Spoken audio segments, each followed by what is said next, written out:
Bienvenidos nuevamente a su programa Agenda País. Como ustedes saben, en el programa Agenda País se examinan una diversidad de temas que son importantes para nuestro país y en donde básicamente tratamos de examinar aspectos estructurales que deben de ser abordados a efecto de poder construir un país mejor.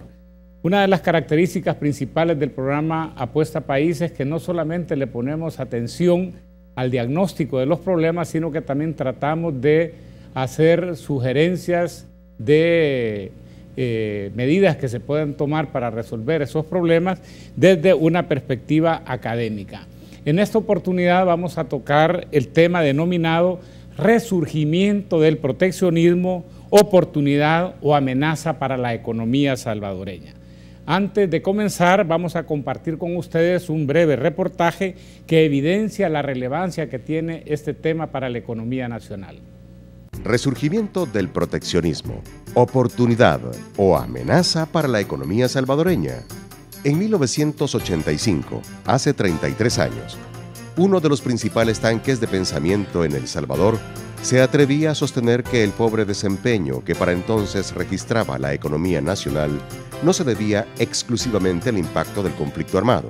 A su juicio, la crisis, en sus diversas dimensiones, había puesto de manifiesto el agotamiento del modelo de desarrollo seguido por el país, basado en la agroexportación de unos cuantos productos y en la sustitución de importaciones dentro del marco del mercado común centroamericano. En congruencia con su diagnóstico, planteaba la necesidad de establecer un nuevo modelo económico para El Salvador, que garantizara un crecimiento liderado por las exportaciones y trazó los lineamientos generales de una estrategia para alcanzar dicho objetivo. El modelo que proponía hacía un énfasis especial en el aspecto económico, porque consideraba que ningún objetivo de carácter social puede alcanzarse si no existen los recursos necesarios para su financiamiento. A partir de dicha premisa, determinaba que el objetivo general del modelo consistiría en alcanzar, a largo plazo, un crecimiento robusto y sostenido de la economía y elevados niveles de empleo, con base en la diversificación y aumento de la producción exportable intensiva en el uso de mano de obra. Para superar las limitaciones al crecimiento económico, una de las principales estrategias del modelo propuesto era el libre comercio, en el entendido de que al exponer a la producción nacional a una mayor competencia, mejoraría sustancialmente su eficiencia y su competitividad internacional. Con base en esa premisa, a partir de 1989 se inició en el país un proceso de reducción unilateral de aranceles y barreras no arancelarias que, más adelante, fue armonizado con los países vecinos en el marco del proceso de integración económica centroamericana. Complementariamente, El Salvador negoció tratados de libre comercio con sus socios económicos más importantes, fundamentados en modelos econométricos que garantizaban mejoras sustanciales no solo en crecimiento económico, sino también en la generación de empleo. Las estadísticas muestran, sin embargo, que la mayoría de esos tratados no generaron los resultados esperados. ¿Qué pasó? ¿Será que El Salvador, al igual que ya lo está haciendo Estados Unidos, también debería renegociar sus tratados de libre comercio? Si así fuera, ¿sobre qué bases y con qué visión debería hacerlo? ¿Dónde debería buscar el país sus principales socios económicos? Ese es el tema hoy en discusión en Agenda País. Para este programa tenemos a dos colegas invitados, dos destacados economistas. En primer lugar nos acompaña aquí el doctor René Hernández, quien es profesor de la Universidad de Chile. Me está diciendo también que muy pronto también va a comenzar a dar una cátedra en una maestría de Administración Pública en la UCA y es un ex economista senior de la Comisión Económica para América Latina. Bienvenido, René. Muchas gracias. Nos acompaña también la licenciada Ivette Contreras, que es candidata a doctora en Economía de la George Washington University y es un economista que ha hecho muchas consultorías para una diversidad de organismos como el Programa de las Naciones Unidas para el Desarrollo, el Banco Mundial, el BID, la CEPAL, UNICEF, entre otros. Bienvenida, Ivette. Muchas gracias. Bien, Una de las herramientas principales de la política económica es la política comercial. La política comercial es el conjunto de disposiciones de las que puede hacer uso un gobierno para incidir en el comercio internacional de bienes y servicios con el resto del mundo. Y el conjunto de medidas que adopta un país para administrar su política comercial es lo que se conoce como su régimen comercial. Los principales instrumentos de política comercial son los siguientes, quizá los más conocidos son los aranceles o los impuestos que se aplican a las importaciones. Pero también hay otras medidas como por ejemplo los impuestos a las exportaciones, los subsidios a la producción o los subsidios a las exportaciones. También hay muchos países que aplican los que se denominan barreras no arancelarias y aquí estamos hablando básicamente de cuotas, de prohibiciones, de licencias, de permisos, de avales. Otra política que también, bueno, realmente es una política propia, es el sistema de tipo de cambio, pero también es una herramienta importante de la política comercial.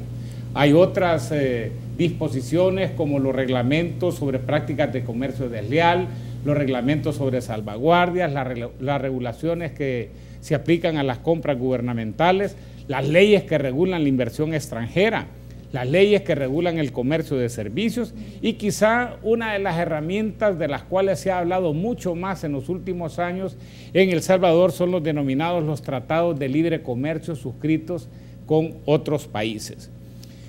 Quiero decir pues que los regímenes comerciales de los países se pueden clasificar básicamente como en dos tipos. En primer lugar estarían los regímenes proteccionistas y por otro lado están los regímenes de libre comercio. Hasta fines de los años 80, lo que predominaba en el mundo son los regímenes de corte proteccionista.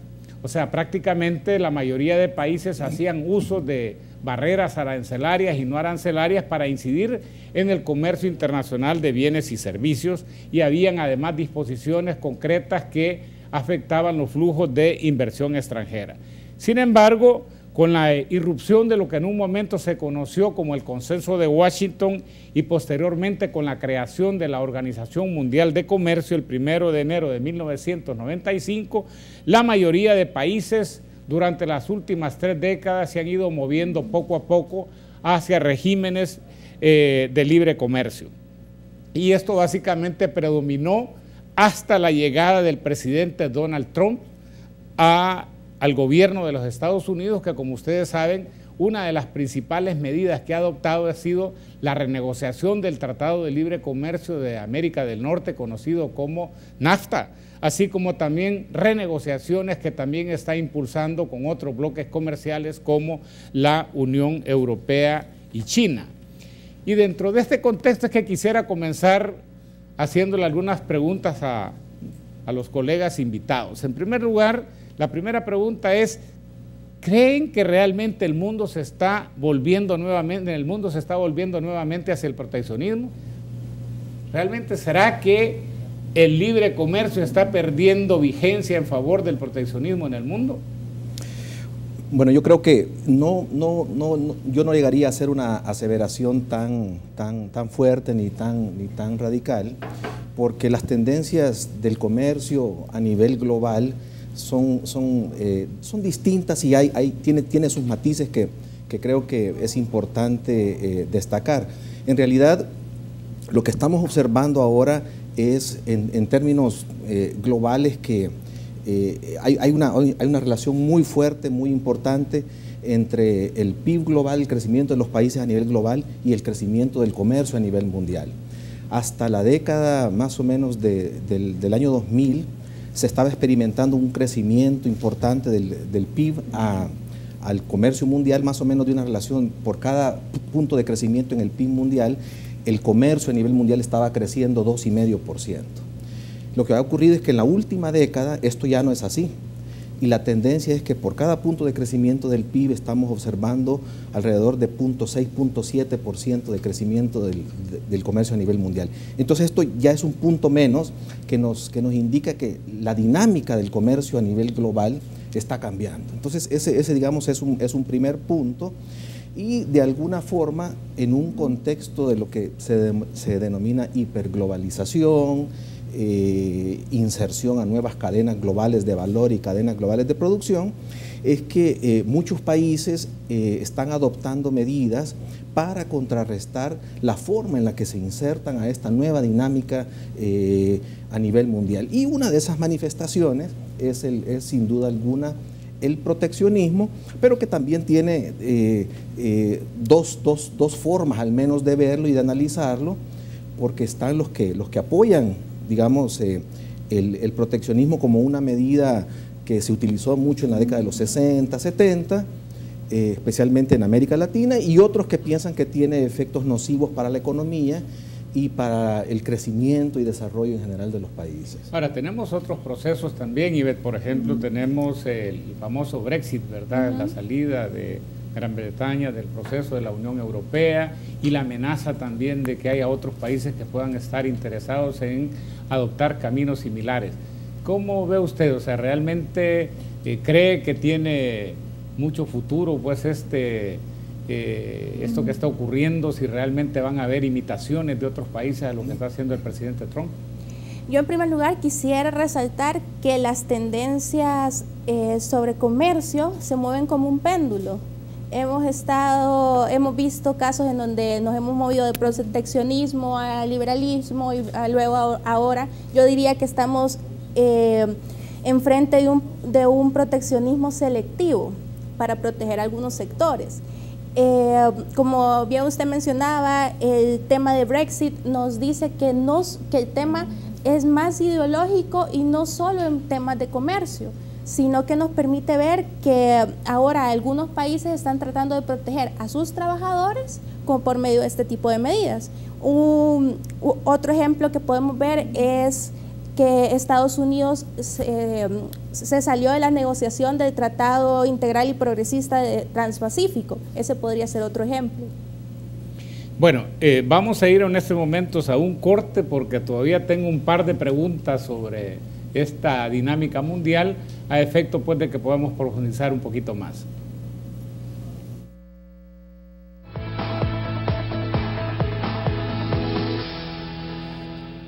¿Quién dijo que aquí no se puede?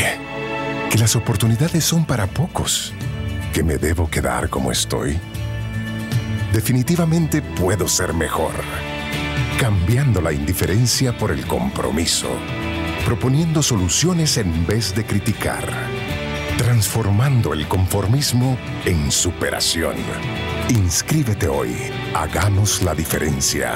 Seamos mejores. Universidad Tecnológica de El Salvador.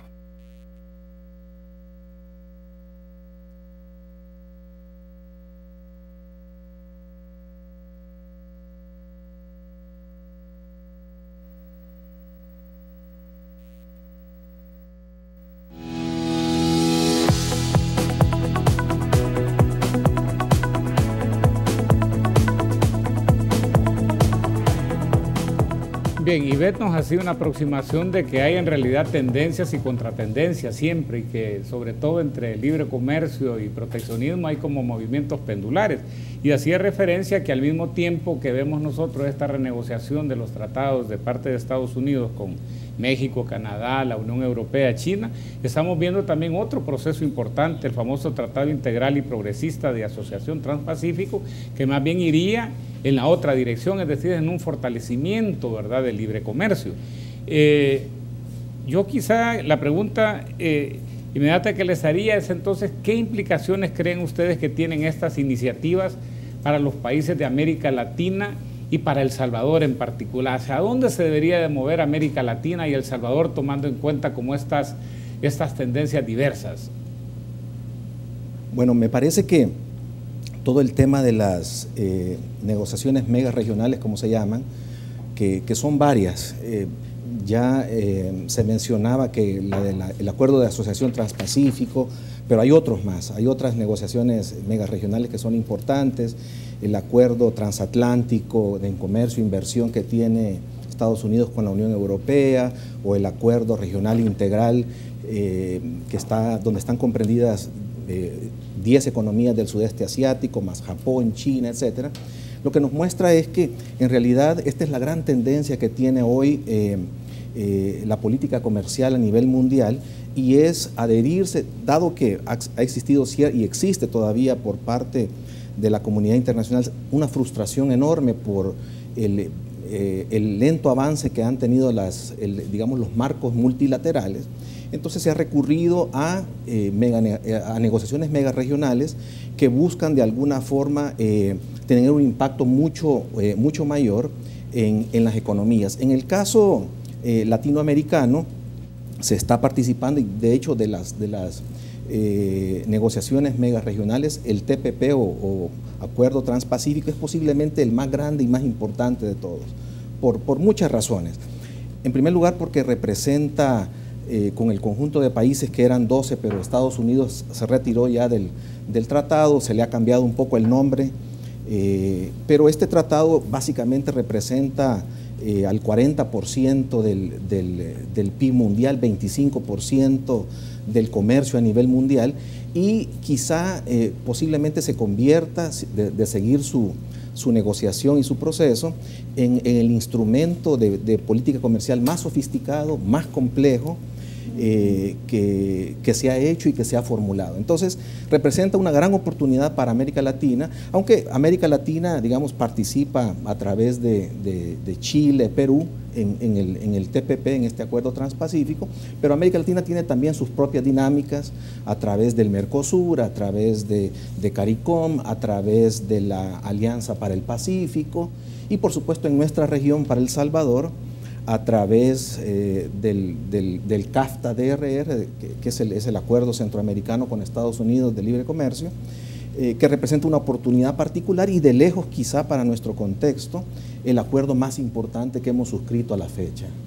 Bien, yo quisiera quizá para ir entrando ya al caso salvadoreño decir que eso que se observaba a nivel mundial también fue realidad en el caso de El Salvador.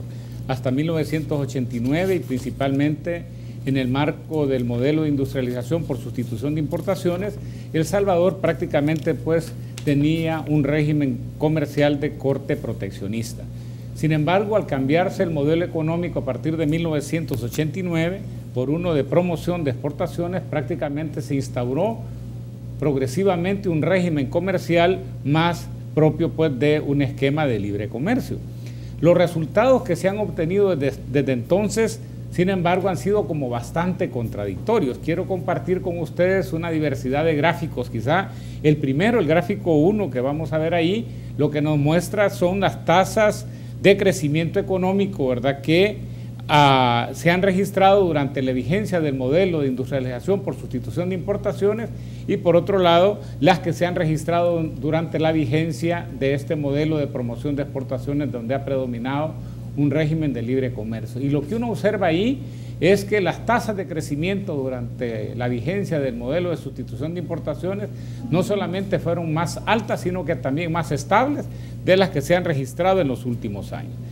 En segundo lugar, el gráfico número 2 lo que nos muestra es cómo se ha comportado el comercio internacional de bienes y servicios entre El Salvador y el resto del mundo, lo que se le llama la brecha comercial o el déficit comercial. Y uno lo que observa en este otro gráfico es que ese déficit comercial, lejos de reducirse como era el objetivo, se ha venido ampliando en la medida que se avanzó hacia una mayor apertura comercial. Y por si esto fuera poco, los gráficos que vienen a continuación, ahí tenemos gráficos, por ejemplo, sobre el comercio bilateral que tiene El Salvador con todos los países que han suscrito, con los que se han suscrito tratados de libre comercio. En este gráfico 3 lo que vemos es cómo se ha comportado el comercio internacional con Estados Unidos. Y lo que observamos es que también el déficit comercial bilateral con Estados Unidos, aún después de la firma del CAFTA, también en vez de reducirse se ha ampliado. Si vemos en el siguiente gráfico, vemos también pues que eso mismo ha ocurrido, por ejemplo, en el Tratado de Libre Comercio de El Salvador con Chile. Igual, por ejemplo, si vemos el Tratado de Libre Comercio de El Salvador con Colombia o el Tratado de Libre Comercio de El Salvador con México. Los únicos dos tratados de libre comercio en los cuales pareciera que El Salvador ha mejorado su relación comercial en términos pues de generar superávit y todavía incrementarlo un poco, ha sido en el derivado pues de el Tratado de Libre Comercio con República Dominicana y el negociado con Panamá. Entonces, partiendo de lo que nos dicen esos gráficos, Ivette, yo le quisiera preguntar, ¿qué razones cree usted que explican esos resultados? ¿Será que se negociaron mal los tratados? ¿Será que se escogió a los socios equivocados? ¿Será que hubo algunos elementos del entorno que son importantes de tomar en cuenta que no fueron debidamente analizados? ¿O será que tampoco se hicieron algunas tareas que son sustanciales para sacarle provecho a los tratados de libre comercio y no se hicieron? En primer lugar, yo quisiera destacar que las remesas que recibimos en el país financian estas importaciones. Entonces, nosotros como país estamos exportando mano de obra y la remesa es el pago de esos servicios. Entonces, es esperable que tengamos un déficit comercial. Sin embargo, estos tratados, en mi opinión, no se han administrado de una manera eficiente. Y no estoy hablando de manera jurídica, sino de manera económica, a lo que me refiero es que no se ha invertido en desarrollar inteligencia de mercado para ver qué nuestros socios necesitan y cómo les podemos servir a ellos para exportar y aumentar nuestras exportaciones. De la misma línea, considero que un tratado de libre comercio no es per se malo o no es que se haya negociado con socios equivocados, el punto es cómo se aprovecha ese tratado y creo que en nuestro caso nos hemos quedado un poco atrás. René, y un poco en eso mismo, vaya, por ejemplo, yo me imagino que la interpretación que tendrá o habrá tenido el presidente Trump cuando decidió renegociar el Tratado de Libre Comercio con Canadá y con México es porque creía probablemente que se había negociado mal. ¿Tú crees que hubo algo de eso, de mala negociación, o que ha sido más un tema de mala administración de los tratados? No, yo creo que la verdad es que digamos, la actitud de la política comercial con el presidente Trump ha variado básicamente por un hecho. Hay un programa que es América Primero, que es el programa instaurado con la administración Trump para atraer trabajos que fueron deslocalizados en terceros países, traerlos de regreso a los Estados Unidos. Y esto de alguna forma lo que está denotando es el hecho de que aquí se está aplicando una política en realidad comercial, pero también una política industrial a favor de ciertas industrias que son consideradas industrias estratégicas en Estados Unidos. Por ejemplo, la industria automotriz, la industria electrónica, son industrias tremendamente estratégicas y toda la industria, digamos, de lo que se conoce como nuevas tecnologías, nanotecnología, biotecnología, etcétera, está recibiendo un impulso diferente. Entonces, en realidad lo que nosotros hemos observado es una política para que las inversiones que antes se hacían en terceros países, especialmente en el caso de la industria automotriz en México y otros países, se haga ahora en los Estados Unidos. Entonces, es un cambio en la forma como se quiere aplicar la nueva política comercial en el marco de una creciente déficit comercial, como lo veíamos en algunos de los gráficos, que en este caso particular tiene Estados Unidos con China, donde el déficit comercial se ha ido ampliando pues en los últimos años. Bien, nos vamos nuevamente a un corte comercial y regresamos enseguida con Agenda País.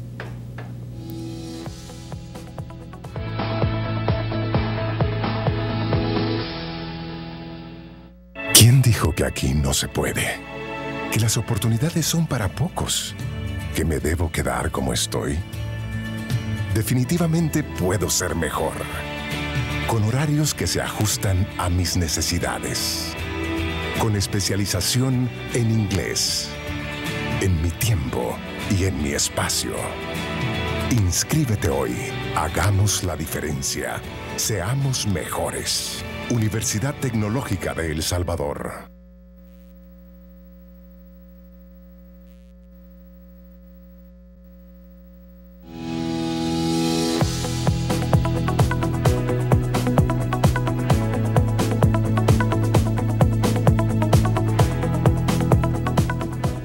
Bien, tal como decíamos, una de las características de Agenda País es que buscamos que no solamente se hagan diagnósticos, sino que también propuestas.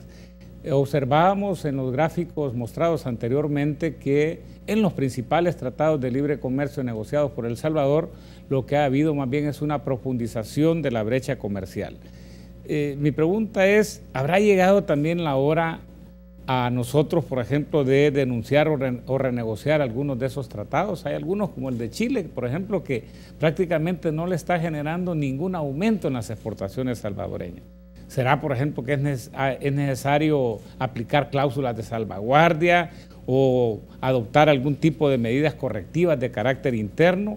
¿Qué concretamente recomendarían ustedes a efecto de cambiar esas tendencias de los resultados que están generando los tratados? En primer lugar, yo creo que el país necesita también pensar en reformas de primer orden, porque la manera de proteger a los trabajadores y de darles más oportunidades es educándolos en los sectores que son más atractivos.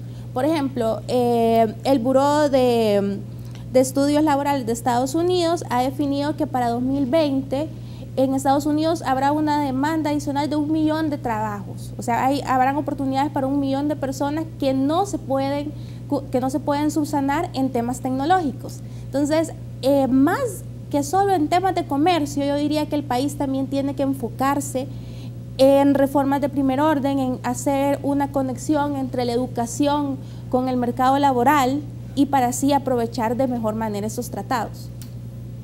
René. Yo veo en realidad, al menos se me ocurren 3 propuestas o tres ejes estratégicos sobre los cuales habría que orientar el esfuerzo de política comercial a futuro.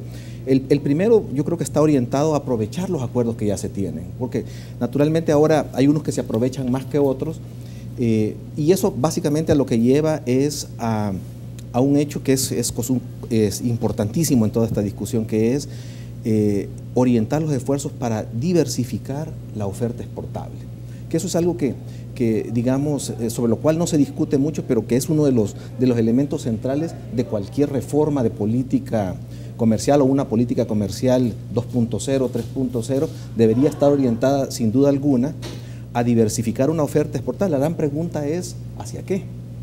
O sea, ¿con qué cambios en la estructura productiva? ¿Lo seguimos haciendo en las ramas donde ya El Salvador tiene cierta participación importante de mercado, como en la rama textil, plástico, alimentos, o es una diversificación de una oferta exportable en áreas con mayor contenido tecnológico y mayor valor de sus exportaciones? Entonces, esa, digamos, me parece que sería el primer eje importante sobre el cual habría que enfocar algunos de los esfuerzos.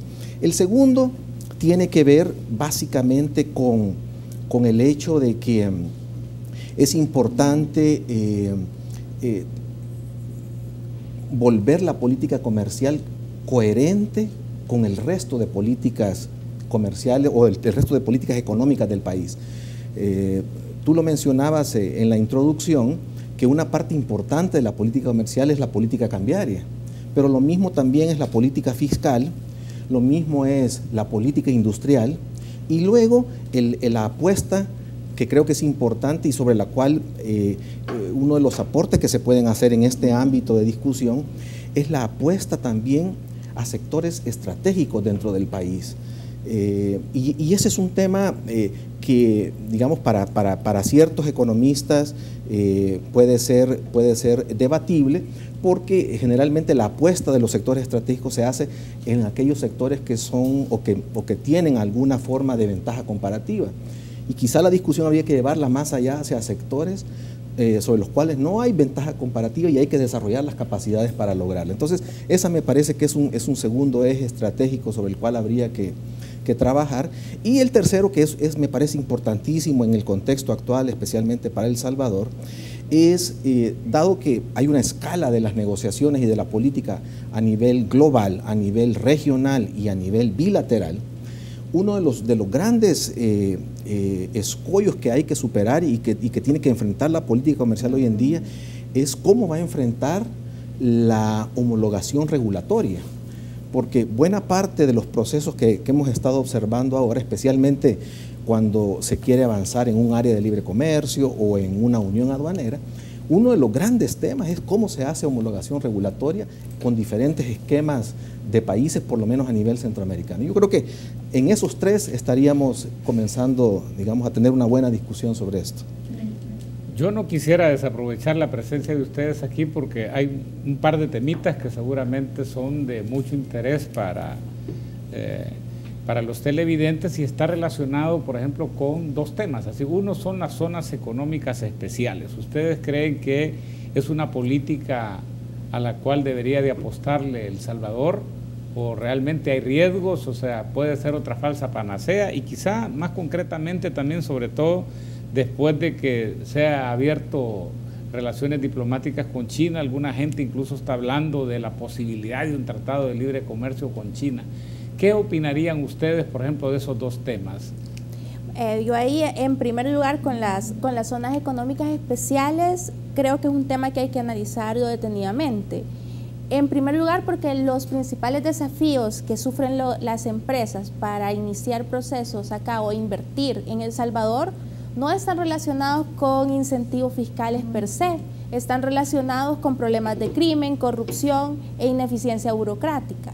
Entonces, antes tal vez de pensar en políticas como esta, como las zonas económicas especiales, tenemos que dar un paso atrás y ver si podemos aprovechar todas estas nuevas regulaciones de una mejor manera. Y con respecto a la segunda pregunta, para aportar de una sola vez, pues en primer lugar habría que ver qué detalles hay detrás de esta negociación entre el comercio con China.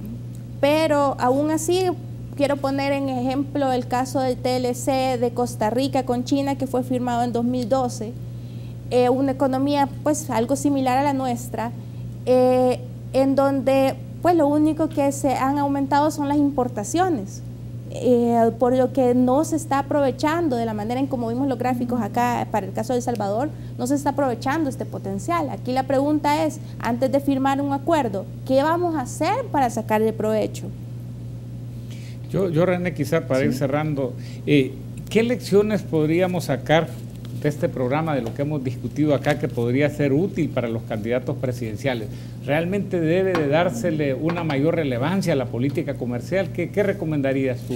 Yo creo que definitivamente la política comercial juega un papel trascendental, fundamental, que debería estar como una temática importantísima en las propuestas de programas de país, en las propuestas de programas de gobierno que los diferentes candidatos pueden hacer digamos, en vista de las próximas elecciones. A mí me parece que quizá uno de los temas que habría que en realidad analizar con mucho cuidado y someterlo al debate público y básicamente a la oferta de propuestas que los diferentes candidatos están haciendo, tiene que ver básicamente con la visión prospectiva en realidad, que en realidad en El Salvador no existe en términos de saber hacia dónde se quieren dirigir los esfuerzos de inserción internacional para el año 2030, el año 2040. Entonces, quizá uno de los temas que uno puede concluir de todo esto es que es necesario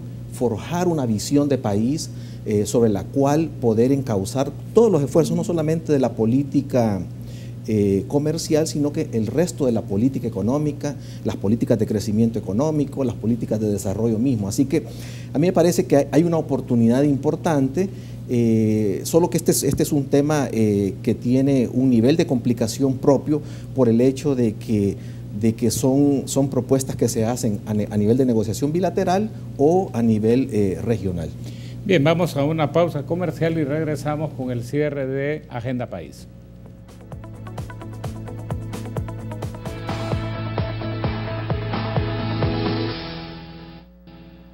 ¿Quién dijo que aquí no se puede?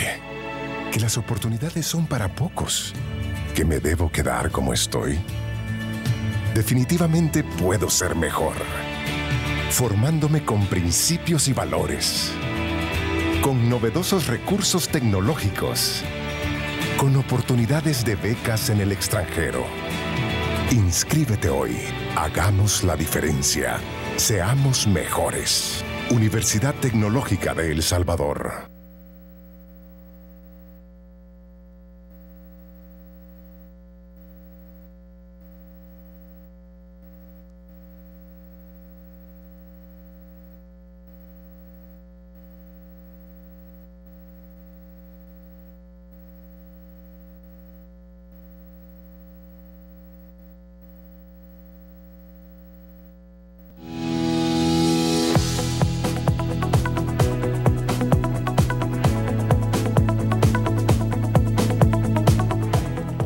Bien, se nos ha pasado rápido el tiempo y dado pues que hemos tocado temas que son de mucha relevancia, quisiera quizá para finalizar, no sé si Ivette y René quisieran hacer alguna reflexión final sobre los temas, sobre los puntos que hemos tocado. Vaya, tal vez comenzando, quisiera recalcar que el conjunto de exportaciones en el país no ha cambiado en los últimos 30 años, o sea, en los sectores que estamos exportando. En mi opinión, creo que para ponernos al día con la globalización, no para adelantarnos, sino que tan solo para ponernos al día, los candidatos presidenciales necesitan evidenciar una política de largo plazo en temas comerciales. ¿Hacia dónde va la economía? ¿Cuáles son las apuestas de la política industrial que van a promover? Y eso, como votantes, debemos tomar en cuenta estas propuestas y también que nos importe el desarrollo de nuestro país, porque si no definimos un horizonte en largo plazo, no vamos a poder llegar hasta allá. Bueno, yo pienso que uno de los puntos centrales de toda la discusión es que en realidad los acuerdos comerciales, la liberalización comercial, si bien no es la panacea, tampoco es algo que de por sí mismo sea bueno o malo, sino que en realidad todo depende del contexto en el cual esto se desarrolla y del conjunto de políticas que acompañan estos procesos. La política comercial es una de un conjunto amplio de políticas económicas que pueden actuar a favor o en contra del crecimiento y del desarrollo de los países. Así que en este sentido, la política comercial es un instrumento fundamental, pero sobre el cual se discute poco y de alguna forma yo creo que existe la exhortación a que los candidatos presidenciales tomen este tema como un tema crucial para la discusión del desarrollo y de la visión de largo plazo que este país debe tener y sobre la cual me parece que hay que tener una reflexión profunda y adecuada. Bien, tratando de hacer como una suerte de síntesis apretada de lo que hemos abordado acá, yo me atrevería a decir que quizá una primera idea importante que se ha desarrollado es la relevancia que tiene la política comercial dentro de la política económica, sobre todo para un país que está necesitado con urgencia de formular una estrategia nacional de inversión, empleo y crecimiento. Hasta ahora prácticamente lo que nosotros hemos escuchado a diversos analistas es que como que la única herramienta de política económica que existe en el país es la política fiscal. Aquí lo que hemos encontrado pues con sus reflexiones es que hay otros ámbitos de política, que la política comercial es también una política muy importante y que debe de ser examinada detenidamente, sobre todo pues en términos de identificar dónde pueden haber algunas falencias, dónde hay algunas oportunidades de mejora, ¿verdad? Quizá un segundo mensaje que yo recogería de lo que ustedes han expresado es que sobre todo pues cuando hablamos de propuestas y sobre todo en este caso de política comercial y particularmente de los tratados de libre comercio, es que nunca hay que verlos como panaceas. Quizá un error que se cometió en el pasado es precisamente en considerar que bastaba con negociar con un socio comercial importante para que automáticamente se comenzaran aquí a multiplicar las inversiones, el empleo y el crecimiento económico. Y lo que hemos observado es que eso no necesariamente ha ocurrido y que más bien el país ha mantenido como principales fuentes, llamémosle así en este caso de divisas, las remesas familiares, como señalaba Ivette. Sí, sin embargo, ustedes decían claramente, quizá un tercer mensaje, miren, los tratados de libre comercio tampoco hay que verlos ni como buenos ni como malos per se, ¿verdad? En realidad son apuestas, decían ustedes, ¿verdad? Y puede ser que hayan sido algunos mal negociados, otros hayan sido mejor negociados, pero ustedes destacaban algo que me llamaba a mí poderosamente la atención, y es decir, miren, hay que ponerle también atención a qué pasa después de la negociación de los tratados de libre comercio. Los países no por haber negociado un tratado de libre comercio, decía René, deben de abandonar, por ejemplo, la política industrial. Es importante formularse una política industrial con el propósito de saber si esos tratados de libre comercio pueden ser una herramienta valiosa para poder construir una determinada visión de futuro, pues que en este caso sobre todo en un país que sigue siendo fuertemente afectado por las migraciones, debería de estar orientado a generar suficientes trabajos decentes o empleos de calidad. A mí el otro tema que me quedaba también así como bastante claro, pues es la necesidad de poder definir, decíamos, como determinadas apuestas productivas, mencionaban ustedes, ¿verdad? O sea, la necesidad de identificar a dónde están esas oportunidades, llamémosle así, económicas que El Salvador, con sus características, eventualmente podría aprovechar. Esto entendería yo que significaría también desafíos en otros ámbitos de la política económica que pudieran en este caso complementar los esfuerzos que se hacen en la política comercial. Hasta ahí me quedaba yo en el resumen, no sé si ustedes quisieran agregar alguna idea adicional que se me haya quedado en el tintero. Me parece un excelente resumen.